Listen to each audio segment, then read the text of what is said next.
Piece by Piece by Stephanie Shaw, illustrated by Sylvie Degenkolb.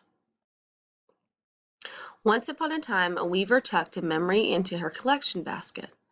All day she gathered them up, the crunch of leaves, the springiness of moss, the leap and splash of a fish. At night she wove the day's bounty into cloth. It was rich, exquisite, unique. "Tell us," asked her children, "tell us where this came from."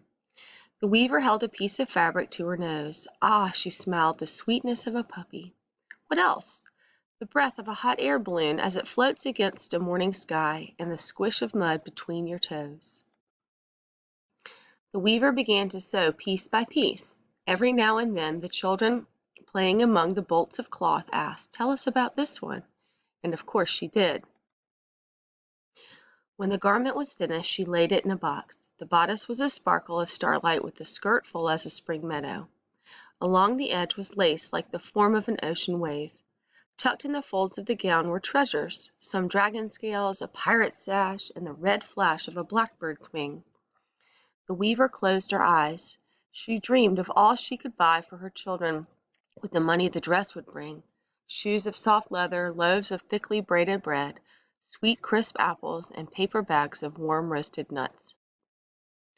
In the village the next day she held the dress against her so a shopkeeper could see it. "What's this?" the shopkeeper asked, pointing to the shimmering top. "Starlight and candle glow." "I could never sell this," he replied. "What absolute nonsense! I suggest you remove that part." So the weaver returned home. She gently snipped at the threads that held the garment together. Piece by piece, pale and shimmering cloth fell to the floor. When the weaver returned to the shopkeeper frowned. What is all this?" he asked, pointing to the skirt held before him. "A day when gentle breezes sway the tall grass and wildflowers," she answered.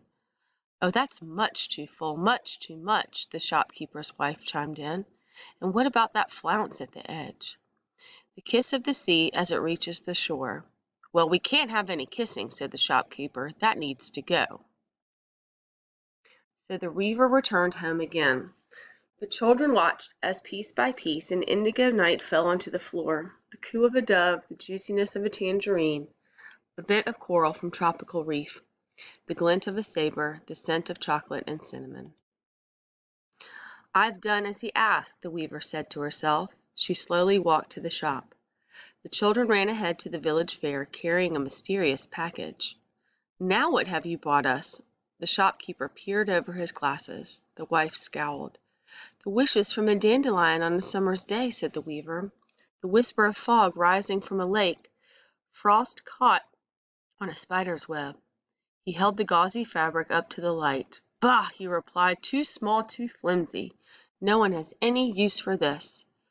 But the weaver turned away and used it to catch her tears. As she left the shop, the children ran to her. "Come see what we made."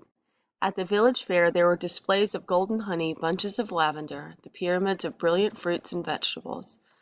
Through row after row and stall after stall the children ran, pulling the weaver along. Finally they came to where a crowd of people gathered and around a quilt hanging between two trees. "Rich," said a woman. "Exquisite," said another. "Unique," said a third. The shopkeeper, hearing the cheers from the square, pushed through the crowd. He didn't bother to look at the quilt. His greedy eyes were on the people, asking where they might buy something so beautiful for themselves. He turned to the weaver and said, "You must sell this to me, and as many more as you can weave. We'll make a fortune selling them from my shop." The weaver touched each piece of the quilt, the blueness of a robin's egg, the meringue of sky. She was sure she caught sight of a dragon's scale. "Never," she whispered. That night the weaver smoothed the new quilt as she took the children into bed.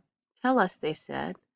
The weaver moved her hand slowly across the pieces. She stopped when she came to one as soft as a pony's nose. "Once upon a time," she said.